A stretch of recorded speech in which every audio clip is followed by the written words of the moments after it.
सेवक संघ से जुड़े हुए जितने संगठन हैं उन्होंने भी बहिष्कार कर दिया ठंडा मतलब टॉयलेट पीने को।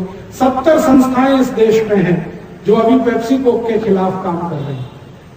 हमें बहुत खुशी है, जब काम शुरू हुआ था तो हम अकेले थे, आज 70 संस्थाएं पूरे देश में, और इन सब संस्थाओं का मिला जुला परिणाम है कि 70% बिक्री उनकी कम हुई है, 30% भी कम हो जाएगी अगर हम अपने जीवन में ये कसावट रखें। नहीं तो मैं आपको एक बहुत बहुत ताजा उदाहरण देके जाता हूं जो मैंने पहले कभी आपको बताया नहीं, क्योंकि ये घटना अभी घटित हुई है। अमिताभ बच्चन नाम का एक फिल्म एक्टर है, इसकी कहानी है। थोड़े दिन पहले ये बीमार था और आपको याद है इसका ऑपरेशन हुआ पेट, और 9 घंटे तक ऑपरेशन चला। इसको बीमारी क्या हुई? डायवर्टिकुलाइटिस, बड़ी अंतड़ियों का रोग होता है और इसमें अंतड़ियां सड़ जाती हैं। तो जिस डॉक्टर ने उसका ऑपरेशन किया उसको मैंने एक बार पूछा कि भाई आपने 9 घंटे अमिताभ बच्चन का क्या ऑपरेशन किया? तो उसने कहा कि उसकी बड़ी आंत सड़ गई थी, जगह जगह से उसको काट के निकाला, तो 9 घंटे लगे। उन्होंने कहा हाँ लगे। तो ये काट काट के जो बड़ी आंत निकाली आपने, क्यों निकाली? तो उन्होंने कहा अगर नहीं काटता तो मर जाएगा, तो उसको बचाने के लिए ये किया। तो कैसे सड़ गई उसकी बड़ी आंत? क्योंकि बड़ी आंत तो साधारण लोगों की नहीं सड़ती, जो लोग बहुत शराब पीते हैं उनकी बड़ी आंत सड़ती है, जो बहुत सुअर का मांस खाते हैं जिसको पोर्क कहा जाता है उनकी बड़ी आंत सड़ती है, जो बहुत ज्यादा गुटखा खाते हैं उनकी बड़ी आंत सड़ती है, जो बहुत ज्यादा ये pizza burger hot dog cold dog और मैगी खाते हैं उनकी भी सड़ती है। लेकिन अमिताभ बच्चन ये कुछ भी नहीं करता, ना पिज्जा बर्गर खाता है, ना शराब पीता है, ना बीड़ी सिगरेट पीता है, ना गुटखा खाता है, कुछ नहीं करता, फिर कैसे सड़ गई? तब वो डॉक्टर ने कहा कि वो पेप्सी कोक पीता है रोज और इससे भी बड़ी आंत सड़ जाती है। और डॉक्टर ने कहा कि 10 साल से पीता है, 10 साल में उसकी बड़ी आंत सड़ गई। तो मैंने उस डॉक्टर को कहा आपने ये बात बताया अमिताभ बच्चन को? उसने कहा हाँ बता दिया। तो मैंने पूछा उसका क्या रिएक्शन है? तो अमिताभ बच्चन ने अगले ही दिन से पेप्सी का विज्ञापन करना बंद कर दिया। अब वो पेप्सी का विज्ञापन नहीं करता, पहले वो करता था, अब बंद कर दिया। जब मैं कंफर्म हो गया तो मैंने अमिताभ बच्चन को ईमेल किया और उसको ये सब बात कही। तो उसने कहा yes it is all true, ये सब सत्य है, मेरी बड़ी आंत सड़ी, उसका कारण पेप्सी कोक है। तो मैंने कहा आप ये बात टीवी पे बोल रहे, हाँ, कि मेरी बड़ी आंत सड़ गई है, उसका कारण ये पेप्सी कोक है, और आपके साथ अपने डॉक्टर को भी बिठा दो, हाँ, वो बताएगा, क्योंकि ऑपरेशन उसी ने किया। तो अमिताभ बच्चन ने कहा कि ये मैं नहीं कर सकता। तो मैंने कहा चलो इस पे एक फिल्म बना दो आप, कि पेप्सी कोक पीने से कैसे बड़ी आंत सड़ जाती है, 3 घंटे की फीचर फिल्म बना दो। तो उसने कहा ये भी नहीं कर सकते। क्यों, क्या तकलीफ है? तो उसने कहा कि मैंने इस कंपनी से 100 करोड़ रुपए लिए पेप्सी से, और जब रुपए लिए थे तो समझौता किया, एग्रीमेंट किया है कि जब तक ये कंपनी भारत में रहेगी मैं इसके खिलाफ बात नहीं बोलूंगा। कंपनी ने मुझसे लिखवा लिया, और अगर मैंने बोला तो ये कंपनी मेरे ऊपर 500 करोड़ का दावा करेगी, मुझे 500 करोड़ देना पड़ेगा, मेरे पास इतना पैसा नहीं है, मैं कंगाल और भिखारी हो जाऊंगा, इसलिए मैं ये बोल नहीं सकता। तो मैंने उसको पूछा मैं बोलूं? तो उसने कहा हाँ आप बोलो, आपने तो कोई समझौता नहीं किया कंपनी से। तो मैंने कहा मैं आपका नाम लेके बोलूं? उसने कहा हाँ मेरा नाम लेके बोल सकते हो, अगर मेरा नाम लेके आप बोलो और लोगों का कुछ भला होता हो तो मुझे इसमें आपत्ति नहीं है, आप मेरा नाम लेके बोलो कि अमिताभ बच्चन को पेप्सी कोक पीने से ये हुआ है। तो आप सोच लो ये पेप्सी कोक कितना खतरनाक है। इसलिए कभी भी गलती से मत पीना, किसी घर में आने वाले अतिथि को तो बिल्कुल मत पिला। अतिथि भगवान के समान होता है, उसको संडास साफ करने का पानी नहीं पिला सकते। ये आप ध्यान रखें, ये आप ध्यान रखें। अगर हम पेप्सी कोक ना खरीदें तो अमेरिका की कोई चीज ना खरीदें। ये कॉलगेट भी अमेरिका का है, कॉलगेट, क्लोजअप, पेप्सोडेंट, सिबाका, फॉरेंस ये भी बंद कर दें। ये pizza burger hot dog cold dog भी अमेरिका का, कभी ना खाएं। मैगी भी अमेरिका की है। आपको मालूम है अभी सबसे सनसनीखेज रहस्य उद्घाटन हुआ है कि pizza burger hot dog cold dog और मैगी ये सब सुअर के मांस से बनते हैं, सब के सब सुअर के मांस से बनते हैं।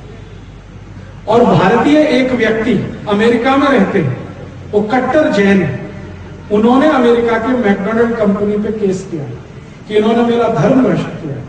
कैसे? वो कंपनी बोलती है दिस इज ऑल वेजिटेरियन, तो बेचारे वो खाते रहे बहुत दिन तक। फिर एक दिन उनको शक हो गया कि इसका टेस्ट कुछ बदला बदला सा है, तो उन्होंने पिज्जा बर्गर खरीदा और टेस्टिंग के लिए दे दिया लेबोरेटरी में। तो लेबोरेटरी ने कहा ये सुअर की चर्बी का है, तो कंपनी पे दावा ठोक दिया उन्होंने। अब मुकदमा चल रहा है उनका, थोड़े दिन में उसका फैसला आ जाएगा। कंपनी उनसे सेटलमेंट करना चाहती है कि आप मुकदमा वापस ले लो, हम $50 करोड़ दे देंगे। लेकिन वो भाई इतना कट्टर जैन है, उसने कहा कि मैं आपको सबक सिखाऊंगा, पैसे नहीं लेने मुझे। सारी दुनिया को पता चले कि ये pizza burger hot dog cold dog सुअर के मांस से बनता है।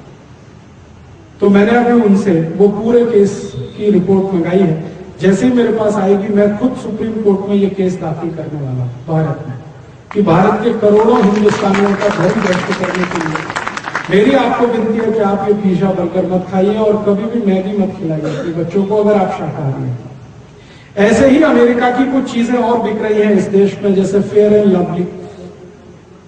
बहुत लोग लगाते हैं कि गोरेपन की क्रीम है। मैंने 4 साल एक भैंस को लगा के देख लिया, वो आज तक नहीं। दुनिया में कोई काला गोरा नहीं हो सकता, जो काला है वो काला है, जो गोरा है वो गोरा, रंग नहीं बदलता कभी। हमने इस फेयर एंड लवली के खिलाफ मुकदमा किया मद्रास हाईकोर्ट में, उसमें हम जीते, कंपनी हारी।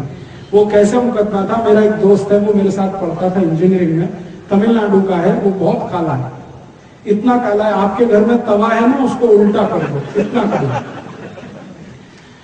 और वो मेरे साथ हॉस्टल में रहता था, हम दोनों रूम पार्टनर थे। मैं उसको रोज देखता था वो फेयर एंड लवली लगाता। 12 साल उसने फेयर एंड लवली लगाया, और वो बोलता है कि हॉस्टल में आने से 8 साल पहले से लगा रहा फेयर एंड लवली। तो 20 साल लगाया, अभी भी चिक्कट काला। तो मैंने एक दिन कहा भाई कभी तो तू सुधरेगा। तो एक दिन उसको समझ में आ गया, उसने कहा अब बस, अब बंद फेयर एंड लवली। तो मैंने कहा तेरे पास इसका फेयर एंड लवली खरीदने का जो बिल है, वाउचर है, वो मुझे दे दे। तो उसने दे दिए। तो उसके आधार पर हमने केस कर दिया मद्रास हाईकोर्ट में। वो मद्रास में रहता है तो केस वहीं करना पड़ा। अब जजमेंट देने वाला जो जज है वो एक दिन बोला कि मेरे घर में भी यही समस्या है। वो जज कहता है मेरे घर में भी यही समस्या है। तो उसने बहुत सुंदर जजमेंट दिया। पेप्सी, ये फेयर एंड लवली कंपनी के अधिकारियों को जाना पड़ा मद्रास हाईकोर्ट में। जज ने उनसे पूछा कि आपने इसमें क्या मिलाया है जो किसी व्यक्ति को काला है तो गोरा बना है। तो उनका साहब इसमें कुछ नहीं मिला है। तो अच्छा ये बताओ ये बनती कैसे? तो उनका सुअर की चर्बी के तेल से हम इसे बनाते हैं। अब भारत की करोड़ों माताएं बहनें ये सुअर की चर्बी का तेल चेहरे पे पोतती है और सोचती है बहुत सुंदर हो रही। सुंदरता फेयर एंड लवली में नहीं है, क्रीम पाउडर लिपस्टिक में नहीं है। सुंदरता गुण, कर्म और स्वभाव में है। आपका गुण अच्छा है, कर्म अच्छा है, स्वभाव अच्छा है, तो आप अच्छा है। आप मत लगाइए ये फेयर एंड लवली। फिर आप बोलेंगे कौन सी क्रीम लगाएं? कोई मत लगाइए, जैसे आप हैं बहुत अच्छा। त्वचा हमारी जैसी है बहुत ही अच्छी, इसमें क्रीम पाउडर लगा के इसको खराब मत करिए। क्योंकि सभी वैज्ञानिक जो त्वचा रोग विशेषज्ञ हैं वो ये कहते हैं कि त्वचा को जितना ज्यादा केमिकल्स लगाएंगे उतनी खराब हो जाएगी, तो कुछ मत लगाइए। और ये कितनी महंगी है फेयर एंड लवली? 25 ग्राम 40 रुपए में है, 50 ग्राम 80 रुपए में है, 100 ग्राम 160 रुपए की है, 1 किलो 1600 रुपए की है। अब 200 रुपए किलो का काजू है, 300 रुपए किलो बादाम है, 1600 रुपए किलो ये सुअर की चर्बी का तेल है। अगर आप थोड़े भी होशियार हैं तो 200 रुपए किलो बादाम खाइए, काजू खाइए, ये 1600 रुपए किलो की क्यों क्रीम लगाते हैं? बंद करिए इसको, कुछ जरूरत नहीं। और भाइयों से निवेदन है कि अमेरिका की शेविंग क्रीम ना लगाएं, जैसे पामोलिव, ओल्ड स्पाइस, ये सब अमेरिकन। दाढ़ी बनानी है तो दूध से बनाए, मैं आपको पहले बोल के गया था, अभी रिपीट कर रहा हूँ। दूध ले लीजिए, चेहरे पे लगाइए, रेजर चलाइए, बहुत क्लीन शेप बनता है। नहीं तो दही ले लीजिए, दही रगड़ के चेहरे पे रेजर चलाइए, बहुत क्लीन शेप बनती है, खर्चा भी कम होता है, स्मार्टनेस भी आती है। और दूध और दही से दाढ़ी बनने लगे तो उसकी बिक्री बढ़ेगी, तो मुनाफा किसानों को मिलेगा, तो किसान अमीर हो जाएंगे तो देश भी अमीर हो जाएगा।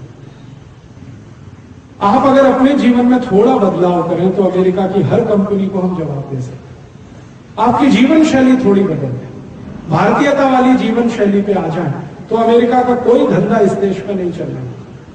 और मेरी आपसे छोटी सी विनती है, बहुत जरूरी, कि अमेरिका की कोई भी दवा ना खाएं। और मेरा तो आपसे एक कदम और आगे बढ़कर कहना है कि एलोपैथी की ही दवा ना खाएं, क्योंकि खतरे सब उसी में है। आपको मालूम नहीं कौन सी दवा टेस्ट के लिए आई है, कौन सी ट्रायल पर आई है।